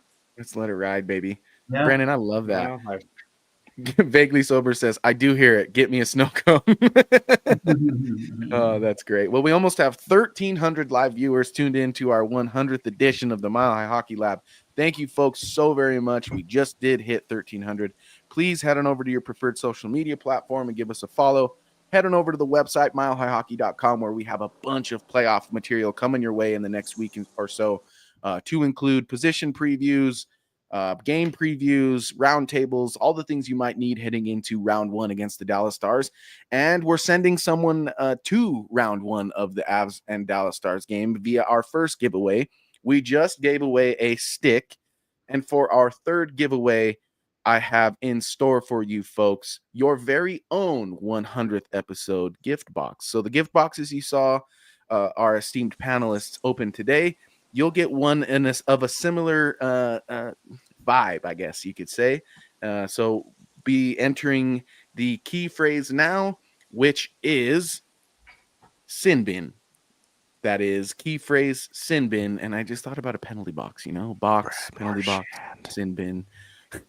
And Brandon got in a quick Brad Marchand. Brandon, we need to get a show penalty box where like you go in there and you get muted for like a minute because you said Brad Marchand again. That's coming next week. We're getting the Mile High Hockey Lab penalty box. But let's spin the bold predictions track and get all of ours heading into round one against Dallas. It's a bold strategy, Cotton. Let's see if it pays off for him. I call that bold talk. All right. Isn't that the name of the Vegas podcast, vaguely? It might be. Sin City. I see it.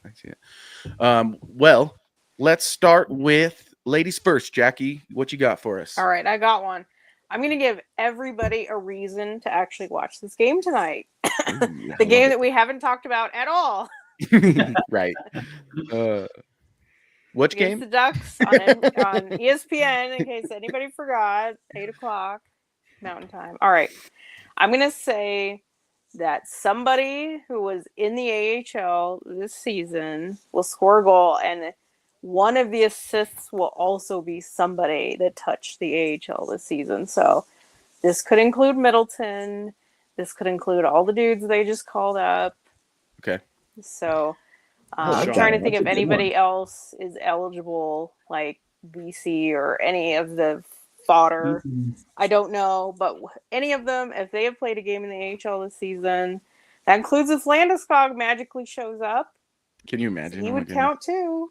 Yeah. Which no, we did not expecting that to happen. No. I'm just saying he would count. Well, I was just about to ask, are you keying on Wyatt in this bold prediction of yours? Anybody? He's not a scorer. He's a defensive defenseman. Yeah, for sure. But well, I mean, yeah, you never know. I don't. So was Curtis McDermott, and he played forward. I'm just saying anybody. I'm saying weird stuff happens. I'm saying watch out for it. Tynan stood out to me. Has to score a goal, and one assist is also another AHLer. So we're going big here. I like it. Big. And now I'm watching. You're right. You got me to watch. Ezra, what do you got for me this week? Oh man, I mean, I'd love to see Keaton Middleton score. That'd be a nice reward for the big man. I already said kind of how I see the series going with the Dallas getting a big win in game one and then the Avs winning in 6. So that's I think we will talk again before the playoffs, though. So I don't. Yeah, I'm gonna think we'll have to do predictions. Playoff predictions. Just for this. Yeah. Got it. Okay. This game or this and- week, whatever. Yeah, I don't really know what else to talk about besides this game. So I'm going to say Scott Wedgwood with the shutout. Let's go, baby. Just to make it There a goal. will be a shutout. Wedgwood. Notice, Evan, how he said Scott Wedgwood before. Yeah, the Avs be shut out. Yeah. That's a little inside joke. One time Evan's bold prediction was that there would be a shutout, and the Avs got shut out. So he got a ding, even though he was hoping that the Avs would be the ones shutting the opposition out. But we love you anyway, Evan, and we're happy you're here. What's your bold prediction this week? Yeah, I think Brennan might like me for this. I'm going to go Eagle prediction here. Gabe Landeskog will play on Wednesday in Ontario. I think is where, right? That's where they're in Ontario. Are you shaking my head? No, No, they won't. You don't think He so? won't. I think they're going to give him the game. I think they're because he can get 3 games or 6 days. 6 days is Tuesday. I think with Okay, him, hold on. like the NHL isn't. They can petition for. Yeah, I mean, If they want Gabe it, they can have it. Landeskog. Yeah. Well, if it's 6 honestly, days, like just you give want him to a- talk about economic impact, Gabe Landeskog returning and rolling into the playoffs and that whole storyline with the Avs, like the NHL is going to make some money off of that. At least they might put us on different at a decent time and not like 9:30. Please. And All right, hopefully not on USA Evan, do Network. you want to stick with that one, or you want me to come back to you? Come back to me, I Okay. guess. I don't Brendan, want what my you got? You've been rejected. I don't. Input denied. I mean, I think it's fair. I don't know. I think it's possible. I mean, it's bold. You want to go stick with it? Well, no, it's because Brennan just said he can't play in Ontario anyway.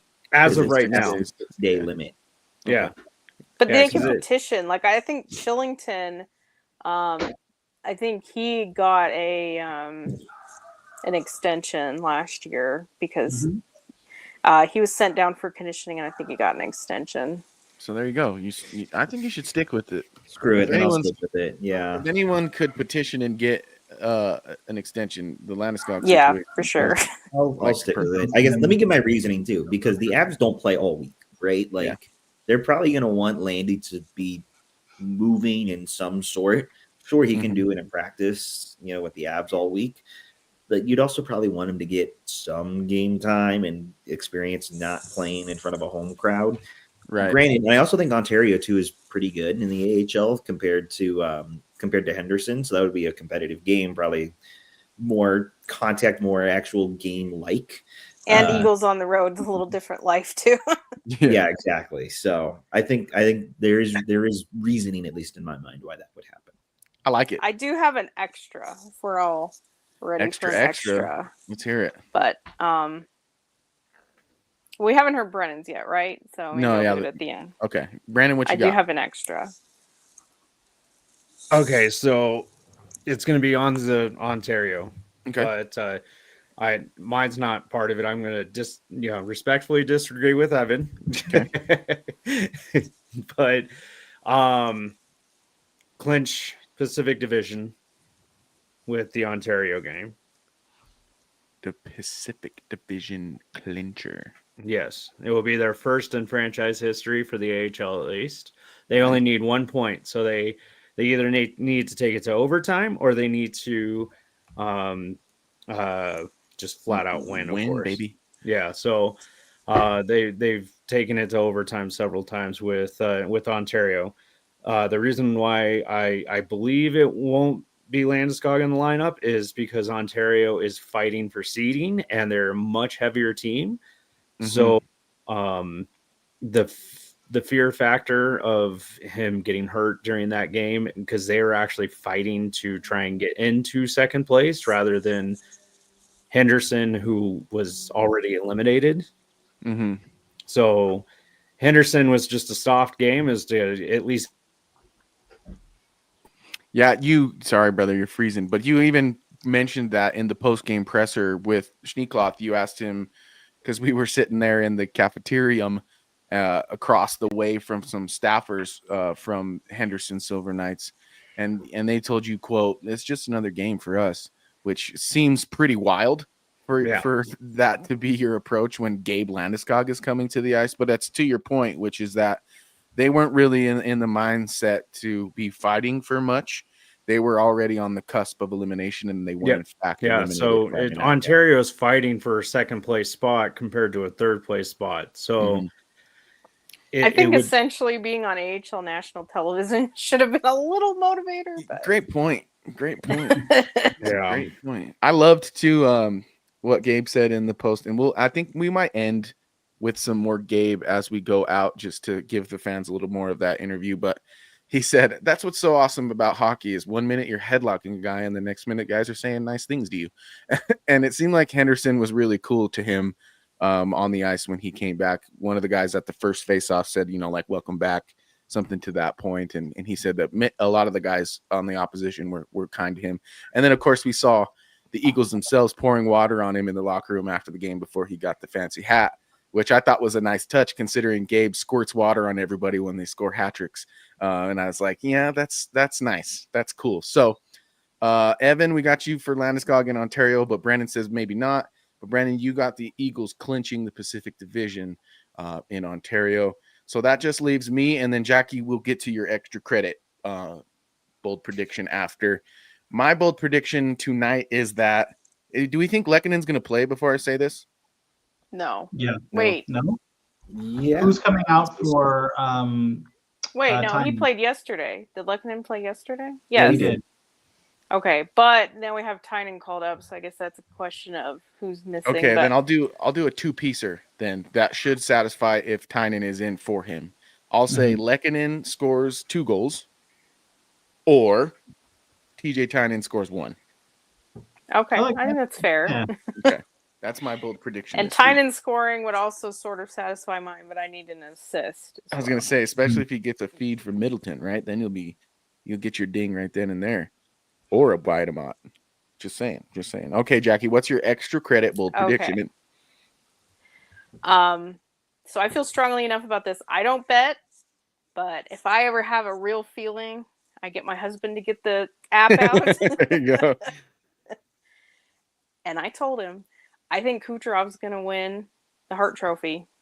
So I had him put some American dollars down because I don't know, just have a feeling. Okay, Kucherov.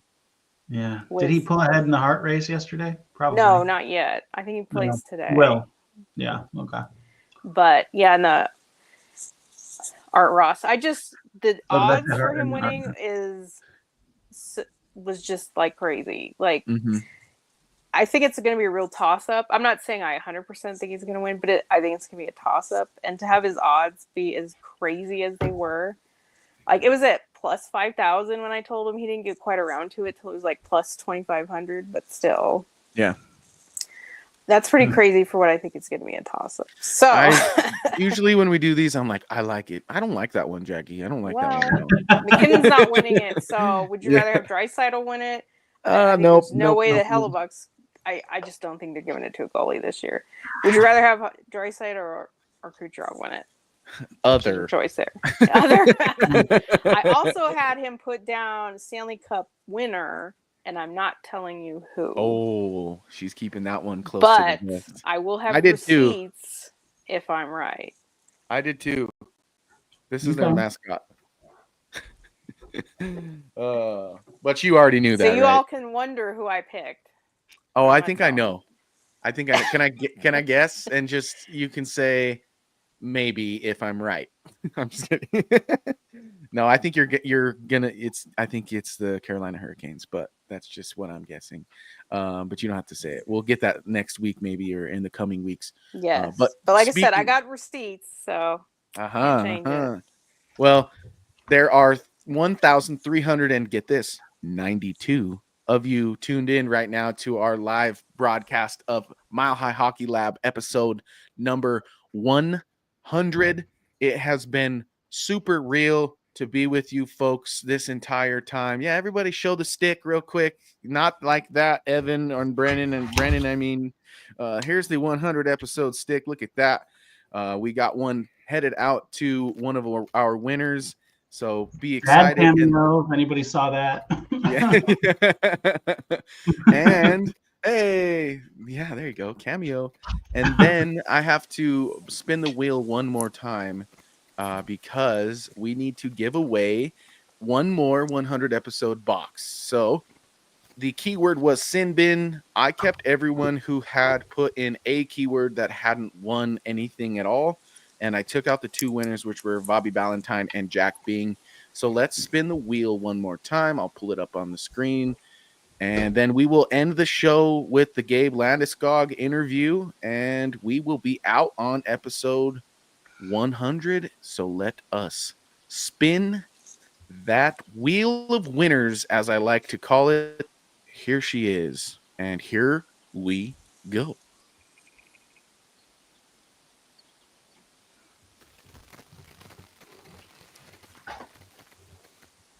Levi, you did it. Thank you for tuning in. You've been here pretty much the entire show. We really appreciate you. I have put my email address in the live comments, so send me an email to claim your prize.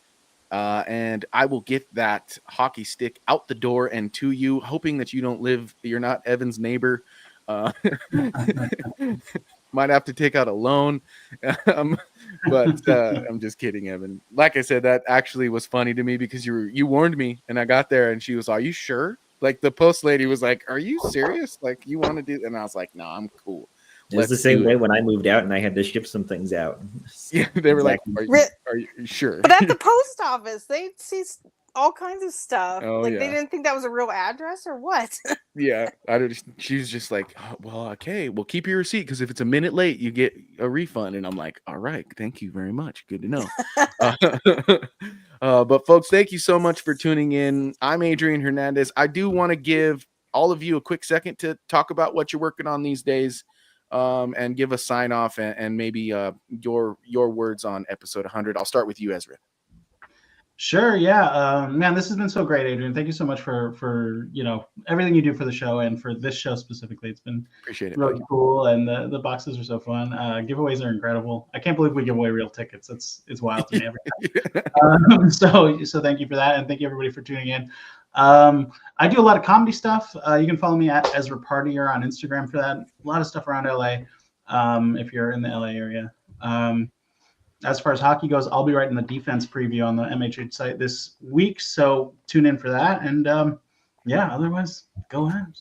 Heck yeah, baby! You got to put in there whether you believe if Heiskanen's going to play or not. I will. Okay, fair. Evan, your turn. You're up.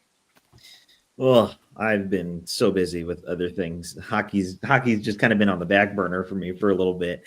But it's thank you, of course, Ado, for just keeping this podcast going. I know this was kind of your project when we started this up again a few years ago. And it's obviously worked out great. And I know I've obviously moved on from the writing side, at least of Mile High Hockey. So I'm with Hockey Mountain High with Mile High Sports. I think I mentioned that last show, a couple shows ago. That's where Brennan and I are right now. Brennan was our guy, along with our other reporter, Savvy Rafkin, this weekend, all covering all things Gabe, even from afar, at least for me. That's what I'm up to. I'm still in school, balancing the schoolwork stuff. I actually have to read like a 400-page document after this. I was going to do that, and I completely forgot about it. So my night's going to be fun, and then working for school too. So I'm busy, but yeah, be sure to follow along Hockey Mountain High, Mile High Sports. We will be doing all the things Abs and all the things Eagles, Pioneers. I guess if they made it, but they got eliminated. And all that. Yeah. All right. Well, thank you, Evan, man. I appreciate you. As you mentioned, you were kind of the one who said, "Let's get this podcast thing rolling," and I said, I was just waiting for you to bring it up, brother. So it has been cool. Here we are today, 100 episodes in. So thank you very much. Brennan, what you got for me, my friend? Well, I kind of stumbled into you guys, it seems like. But I want to thank you guys for bringing me on and putting me more into the spotlight. And both Ado and actually all three of you that are left. on the screen. Yeah. But I'm over at Hockey Mountain High. I'm under Evan as the associate editor. I'm boots on the ground with Savvy, and Savvy was getting lost in Landeskog's jawline last night, and I think everyone was, huh? yeah, including myself. I was gonna say, But we'll be humble. I mean, it was a surreal experience. I'll have to say that. I mean, it's something that I've been through before, but it's just something you have to pinch yourself with. Mhm. But Adrian, you can speak from Yeah. experience now. So Mhm. It's a weird way to get that one out of the way, huh? yeah, right. Yeah, it dropped into the deep end, kind of. But Yeah. so I'm credentialed for DU. Eagles, and we're currently working on Avalanche. Cool. So you'll be able to find my stuff over at hockeymountainhigh.com, and yeah. Well, best of luck to you guys in that pursuit. And Brennan, we're gonna have Savvy on some point here in the future, so let's make that Yeah, happen. hope so.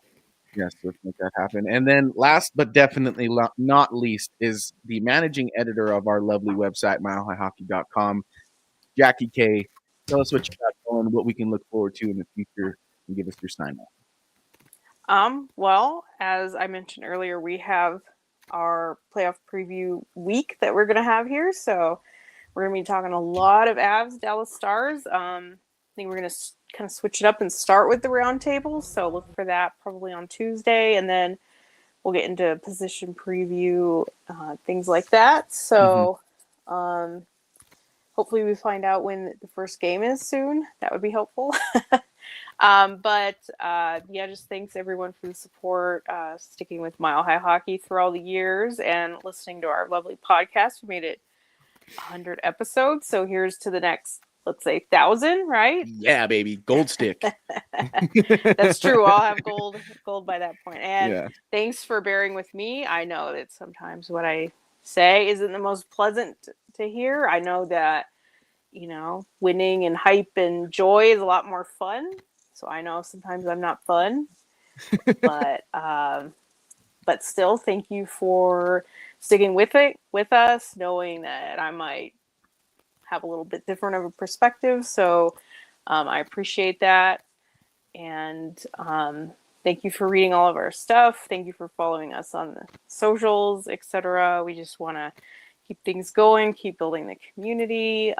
Community is very important to me, and so I always like when we have everybody interacting with us, that we can give back to the community with these generous things that Adrian has offered, tickets and stuff he's going to send to you all. That's very generous. And I want to say thank you to Adrian for being our host. We wouldn't be here without you. We wouldn't be here without you herding us all together and doing the technical part and coming up with the questions. And, a podcast is only as good as its host. So I want to say thank you to you, and go Avs. Awesome. Thank you, Jackie. You guys have all been super kind. It's easy to do things like this for a community like the one we're a part of, Jackie, like you spoke about. And we're all an extension of that community and part of that community here at the Mile High Hockey Lab. So it really is just for me about participating in what is already a very generous community. So thank you folks so very much for tuning in to our 100th episode of the Mile High Hockey Lab. Go give us a follow on your preferred social media platform. We are on Blue Sky and X. On X, we are at all caps MHH_lab and at Mile High Hockey. And of course, head on over to milehighhockey.com for all of our written materials. Jackie just previewed. We've got lots of fun stuff coming your way. And I just want to thank all of the listeners. I mean, we almost have 1,500 of you right now tuned into our 100th episode. And that's kind of like when we started to see numbers like this come through, it really did feel like, man, we're doing something good. We're doing something fun. And the people seem to be enjoying it. So we owe really all of it to you folks. Thank you for tuning in. Please keep coming back for more. I promise we have more giveaways and more fun topics to talk about in the future. With that said, I'm Adrian Hernandez on behalf of Evan Liu, Brennan Vogt, Jackie K, and Ezra Parter. I'm going to put that handsome jawline Brennan was talking about up on the screen. And we'll end this show with the Gabe Landeskog interview for all of you fine folks. You all have a wonderful day.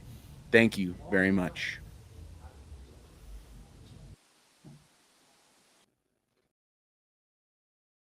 Great. Felt great. I was, I don't know if this is working or not, but I'll keep talking into it. Yeah, no, it felt great. You know, obviously some nerves going into it. And I said out there in the interview on the ice that on ice warm up, I was trying to figure out what did I used to do again? What was my routine?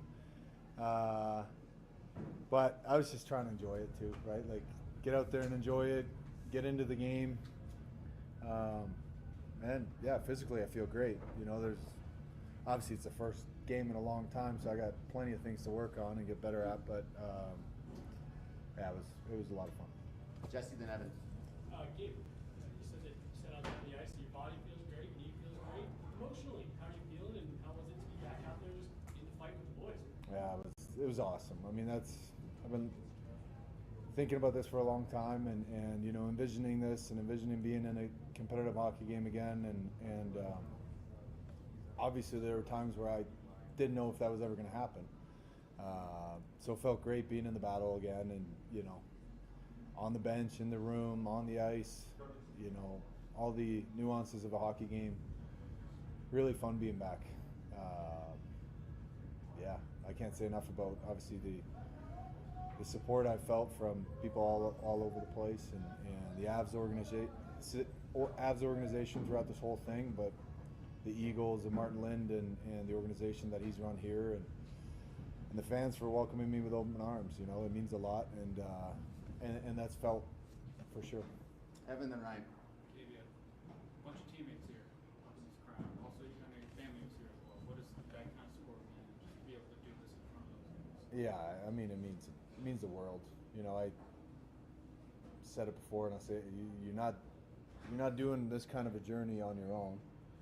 You're not doing anything in life on your own, really. So the support's been incredible from my family, my wife first and foremost. She's been incredible, and yeah, there's been times where I didn't know where it was going to go, if this was ever going to happen, but you know, she's kept pushing me, my family, my friends, my teammates. They've, you know, always been supportive and always been in my corner, and kept pushing me along, and my team that's helped me out. Yeah, the support has been incredible, and like I said, I wouldn't be anywhere near here today without them.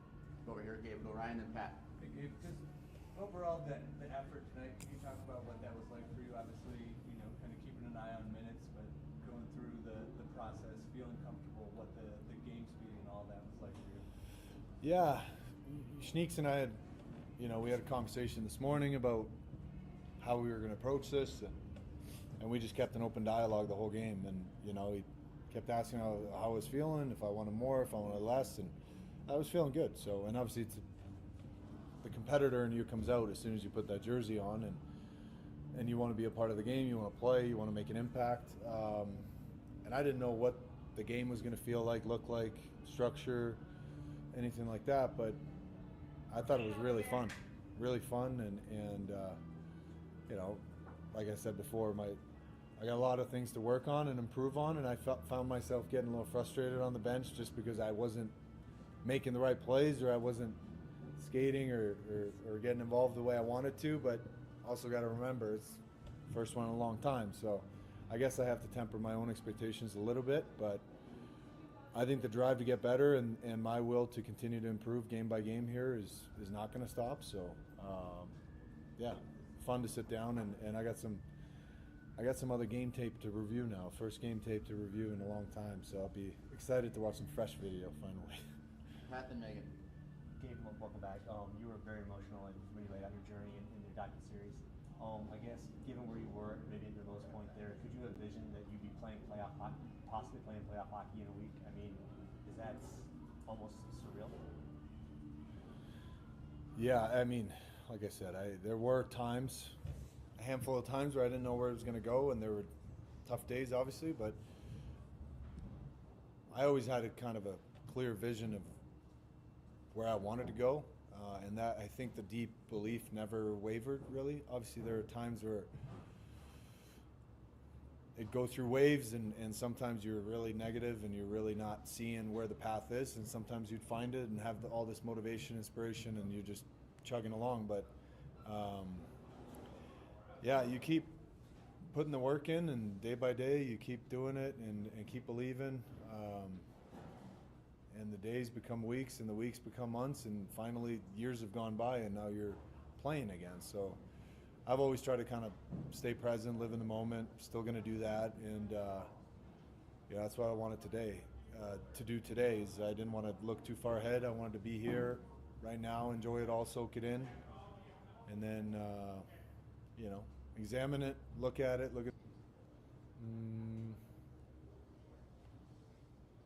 I mean, obviously I have high expectations of myself. I'm also realistic in knowing what I've gone through and, you know, how much time is missed, but at the same time, I'm not going to necessarily lower them too low either. You know, it's going to take some time maybe to get into things, but like I said, I don't want to look too far ahead, but I do know that I feel good today. Hopefully I feel good tomorrow, and we can keep working, I can keep practicing, and we'll see where it takes us. But I think I played just shy of 15 minutes tonight or something, and you know, I think that's maybe more than I thought I was going to play in the first game back. But so really exciting that I feel as good as I do, and yeah, and we'll see what the future looks like. Holly, and then we'll come over here. The concern was your physical ability, but how did you get yourself kind of mentally prepared for tonight? It's been a work in progress, you know, just like anything. You're working on your physical abilities and your rehab, but also trying to stay sharp mentally. And how do I put this so it makes sense? Yeah, I think you're always trying to get better in all areas.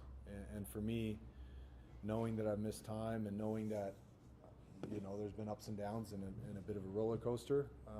I've obviously had to put work into myself, my mental game, my, you know, emotional side of things and the spiritual side of things. So I've always just, you know, try to get better in all aspects. And I think that's, for me, I was trying to do some visualizing before tonight and just calm myself down. I knew it wasn't going to be a problem to get energized for this one and get up for it.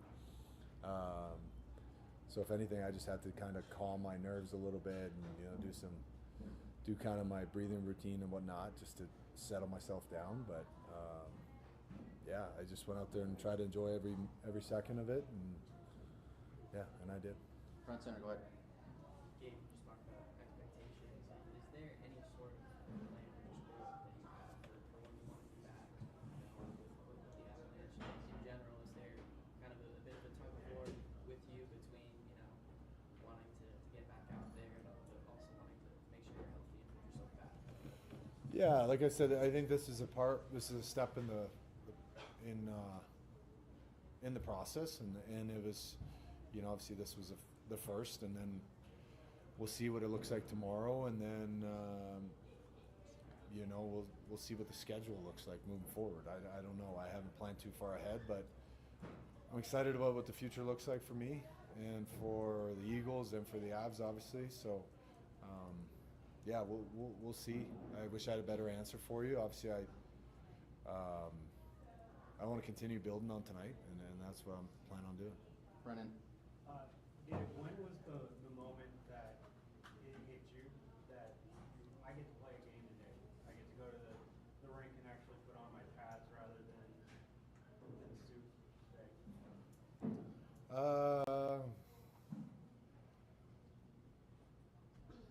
Yeah. I mean, it crept up on me here the last 24, 48 hours, and obviously I think that the decision was made just the other day, and we, you know, waking up this morning, it felt a little bit surreal, driving up here for morning skate, and couldn't come fast enough, to be honest with you. I was really excited, and yeah, just, it's an odd feeling when you've been looking forward to something for so long, and then all of a sudden you get to do it, and now you're trying to, you know, get right and get into it and get not just everything else around it. Obviously, my phone was blowing up all day today with people getting excited once the news broke, and like I said, the support's been great. But I was trying to get a little bit more narrowed in on my focus on just playing, but at the same time try to enjoy everything else that comes with it, right? Nonetheless, the support and the people here in the building made it very special tonight. Jeff in the back. You've been around Denver a long time, most of your life, 1,020 days. Is this the greatest comeback in Denver sports history? I will probably let other people decide that. I've just tried to stack the days and put the work in, and here we are. So I think maybe if I would have scored a goal tonight, would have made it a little bit more special. But nonetheless, I feel good, and I think that's a good thing. Okay, right here, center. Oh, yeah, you. Yeah. Sorry, I thought you were pointing to someone else. So, yes, you didn't score a goal tonight, but you did happen to find yourself in the penalty box, kind of smiling and laughing. What was that kind of experience like for you? Yeah, no, it was great. It was a little bit, I was a little bit confused when I heard my name and I was on the Jumbotron and being honored and people were going nuts, but I will take that too. That was very special, and I was talking to the gentleman that was sitting in the penalty box, and I mentioned to him that I do somehow, even though it's been a long time, I remember this feeling of sitting in the penalty box, and it's still not a great feeling, but people made it special tonight, and yeah, it was, all that comes with it, and those are all little details that I missed so much about the game, and just everything about it. And it doesn't matter what jersey or what league or what rink you play in, it's the greatest game. And I mentioned it before, but it's my first love, and it's good to be back. Time for a couple more. Evan, then Jeff Howell, and we'll finish with Ryan. Been skating for a while, but how did it feel to take a hit, throw a hit, and then put someone in a headlock? Yeah, no, it felt good. Obviously, those are things that you can't really replicate in practice, or it's hard to draw up drills that are completely live. So, yeah, I wasn't exactly sure how it was going to react and how it was going to feel, but it felt really good. I try to get involved. I try not to be stupid by any means and go too crazy, but I try to get involved physically as well, and yeah, it was fun. It felt good, and a headlock wasn't necessarily planned when I woke up this morning, but part of the game. Jeff. You kind of asked what I was going to ask, but I'll ask you a different one. Once you were in the box, did you get out and start thinking Gordie Howe hat trick? Yeah, I mean, I had a friend of mine that texted me a Gordie Howe hat trick today, but I knew going into the game, I guess, to answer one of the earlier questions about my expectations, I knew regardless of what the game looked like and how it win, loss, goals or not, I wasn't going to base my feelings of this game based off of the outcome of my stat sheet. I just wasn't going to do that, and that would have just kind of been the cherry on top, I guess, right? It's fun scoring goals no matter where it is. So, but I think for me, just the fact that I was out there and I felt good and I was able to skate hard and do all the things that you have to do to play in a professional hockey game, I'm really excited about that. So that makes me excited about the future, and yeah, I can't wait to see what the future holds. Finish with Ryan. I don't know the player on Henderson, but he said something to you at the opening faceoff. Just can you share with us what he said? Something along the lines of like, "Welcome back. It's great to have you back," and there are a couple of guys saying some really nice things. So, so it makes this game so great. You go out and put somebody in a headlock, and then the next face-off, somebody says something nice to you. It's just, I think it just, it's pretty cool. The support, even from players around the league and obviously here as well. It means a lot, and I never thought this was ever going to get to this point and get this big and get this much attention, and that was never my intention. I just trying to fight my way back, and here we are. So yeah, it was a fun night. Now I'm tired. I'm looking forward to sleep. Thank you, Gabe. Thanks, guys. Thank you, Appreciate Gabe. it.